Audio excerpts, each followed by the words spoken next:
I got so much motherfucking design on right now. Break it down, bring it back, make it clap. I got 3 old thoughts, new block, where that day. Bitches on my line, and you know.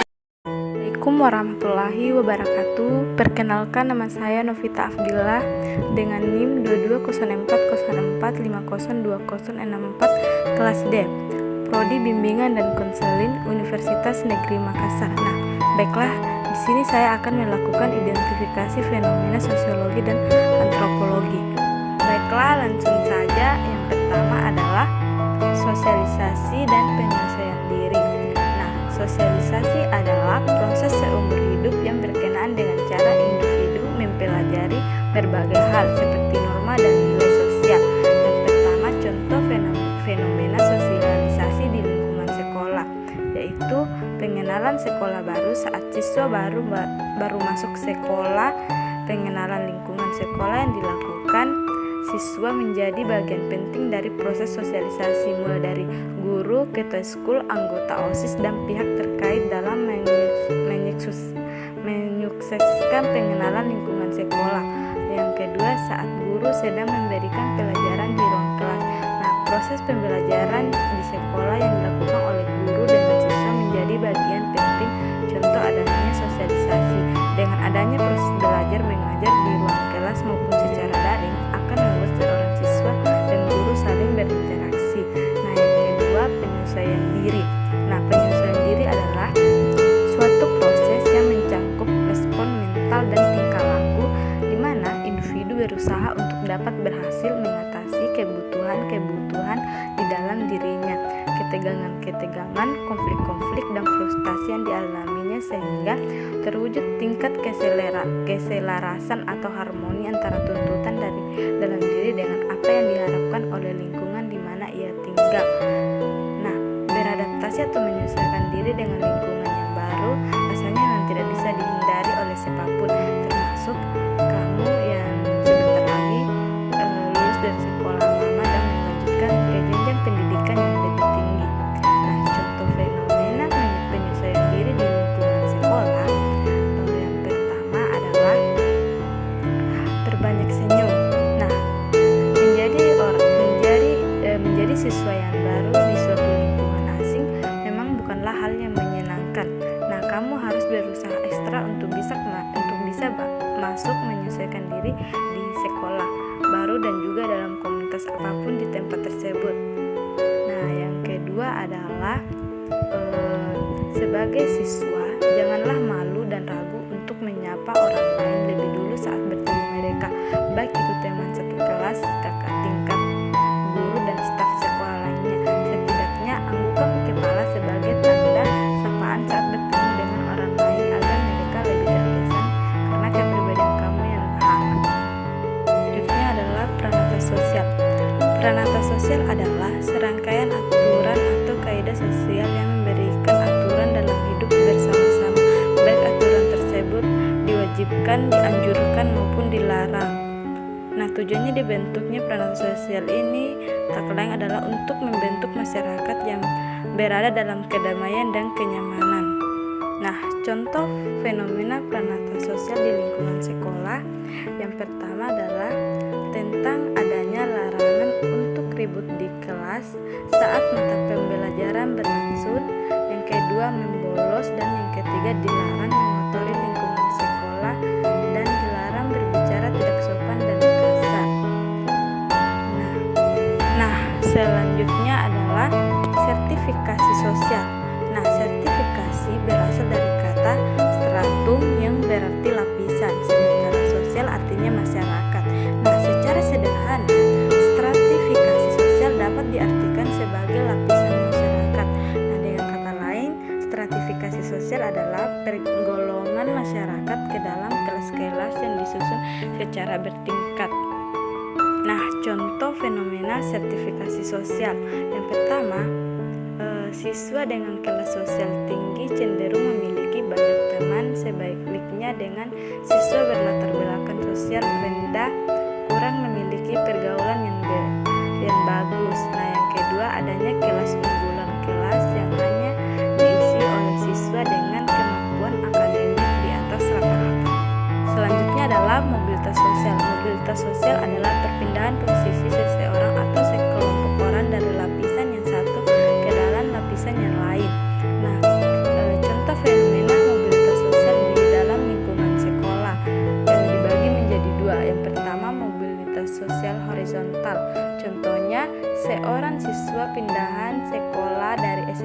3 ke SMP 5. Yang kedua, mobilitas sosial vertikal.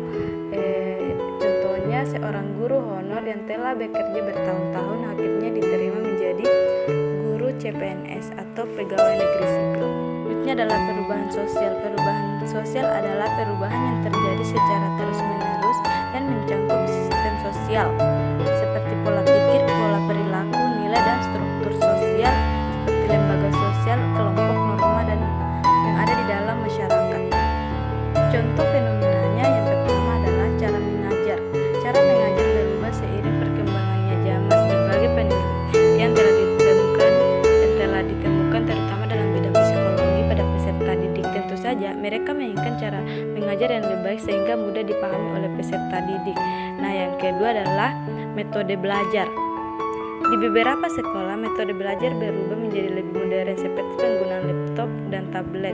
Di sekolah pun sering disediakan wifi untuk mempermudah siswa untuk mengakses internet dan mencari sumber belajar. Nah, yang terakhir adalah kurikulum. Kurikulum adalah perubahan terbesar di bidang pendidikan. Kurikulum mencakup cara belajar, cara mengajar, dan apa yang diajarkan. Ketika kurikulum berubah, guru dan siswa harus menyesuaikan segala dan seringkali itu sulit. Selanjutnya adalah transmisi kebudayaan. Transmisi kebudayaan merupakan penerusan kebudayaan dari generasi ke generasi atau dapat juga disebut kebudayaan diturunkan secara turun-temurun kepada anak, cucu, cicit, atau keturunannya.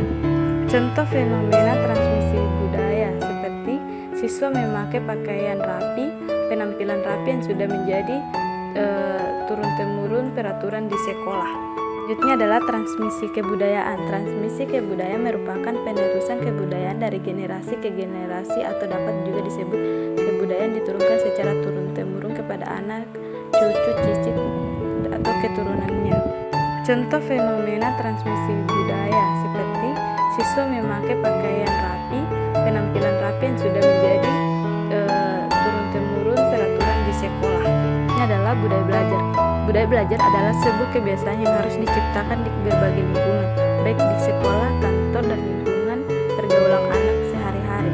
Hal ini sangat penting agar anak terbiasa dan menganggap belajar sebagai kebutuhan dalam kesehariannya.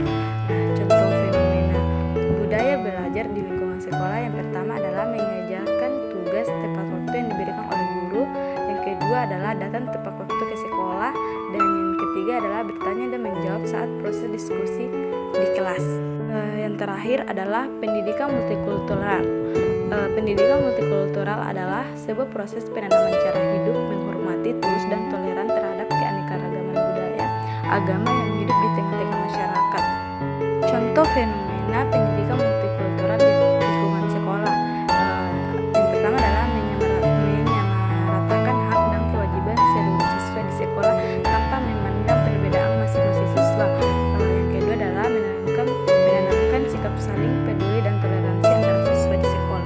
Ini adalah analisis gap dan pendidikan menurut Rajin Kartini. Menurut Kartini, sosialisasi merupakan proses pembentukan individu sebagai anggota masyarakat melalui pembelajaran nilai-nilai dan norma-norma yang berlaku. Konsep pendidikan ideal menurut Kartini menekankan pentingnya pendidikan yang memberikan kesempatan kepada perempuan untuk belajar dan berpartisipasi aktif dalam kehidupan sosial. Gap yang mungkin terjadi adalah bahwa sosialisasi tradisional pada zamannya seringkali mengabaikan perempuan dan pendidikan yang terbatas bagi perempuan menjadi hambatan dalam proses sosialisasi yang sehat. Selanjutnya, penyesuaian diri. Penyesuaian diri menurut Kartini percaya bahwa pendidikan yang ideal harus membantu perempuan dalam proses penyesuaian diri dengan perubahan sosial dan peran baru yang dihadapi oleh perempuan dalam masyarakat. Gap yang mungkin terjadi adalah bahwa kurangnya pendidikan yang memadai bagi perempuan pada masa itu membuat penyesuaian diri terhadap perubahan sosial menjadi sulit karena perempuan tidak memiliki akses yang cukup untuk mendapatkan pengetahuan dan keterampilan yang diperlukan. Ini adalah peranata dan sertifikasi sosial. Peranata sosial, pendekatan pendidikan ideal menurut Kartini melibatkan perubahan dalam peranata sosial yang membatasi peran perempuan dalam masyarakat. Kartini berjuang untuk mengubah peranata sosial yang ada seperti pola perkawinan dan peran gender yang stereotip melalui pendidikan yang memberdayakan perempuan. Gap yang mungkin terjadi adalah bahwa peranata sosial yang kuat dan konservatif pada masa itu mungkin menjadi kendala dalam mewujudkan pendidikan ideal menurut Kartini. Stratifikasi sosial Kartini mengkritik stratifikasi sosial yang ada di mana perempuan terjebak dalam posisi yang rendah dalam hierarki sosial. Pendidikan ideal menurut Kartini adalah pendidikan yang memberikan kesempatan kepada semua perempuan tanpa memandang status sosial atau latar belakang mereka. Gap yang mungkin terjadi adalah bahwa sertifikasi sosial yang kuat pada masa itu dapat menghambat akses perempuan dari lapisan sosial bawah ke pendidikan yang berkualitas. Ini adalah mobilitas sosial. Mobilitas sosial, Kartini memperjuangkan mobilitas sosial bagi perempuan melalui pendidikan. Dia adalah berpendapat bahwa pendidikan yang baik akan memberikan kesempatan kepada perempuan untuk meningkatkan posisi sosial mereka dan mendapatkan kesetaraan dengan pria. Gap yang mungkin terjadi adalah bahwa pada masa itu mobilitas sosial perempuan terbatas karena terkendala oleh faktor-faktor sosial dan ekonomi yang kuat. Selanjutnya adalah perubahan sosial. Kartini berpendapat melihat pendidikan sebagai sarana untuk menciptakan perubahan sosial dan yang lebih adil dan setara. Dia berharap bahwa dengan memberikan pendidikan yang baik bagi perempuan akan terjadi perubahan sosial yang menghormati hak-hak perempuan dan mempromosikan kesetaraan gender. Gap yang mungkin terjadi adalah bahwa pada masa itu perubahan sosial yang signifikan masih sulit dicapai karena adanya resistensi terhadap perubahan dari pihak yang lebih konservatif. Dalam konteks kebudayaan, Kartini mendorong pemberdayaan perempuan melalui pendidikan. Namun dalam beberapa kebudayaan tertentu, terutama yang masih kuat dalam norma-norma patriarki, terdapat hambatan yang menghalangi perempuan untuk mengakses pendidikan dengan bebasnya adalah transmisi budaya. Transmisi budaya yang kuat dan tidak fleksibel dapat menjadi hambatan dalam mencapai pendidikan ideal. Ketika nilai-nilai praktik budaya yang konservatif atau diskriminatif diteruskan secara kritis, hal ini dapat membatasi perkembangan individu dan mempengaruhi inklusi dalam pendidikan. Adalah budaya-budaya belajar. Budaya-budaya belajar yang didasarkan pada stereotip atau prasangka dapat menyebabkan kesenjangan dalam pendidikan. Ketika budaya belajar mempengaruhi perlakuan yang tidak adil terhadap kelompok tertentu, hal ini dapat menghambat kemajuan dan inklusi dalam sistem pendidikan. Yang terakhir adalah pendidikan multikultural. Pendidikan multikultural adalah mencoba untuk mengatasi kesenjangan yang timbul akibat perbedaan budaya. Namun dalam beberapa peristiwa, pendidikan multikultural masih belum diterapkan secara efektif dan keberagaman budaya masih tidak sepenuhnya diakui dan dihormati dalam sistem pendidikan.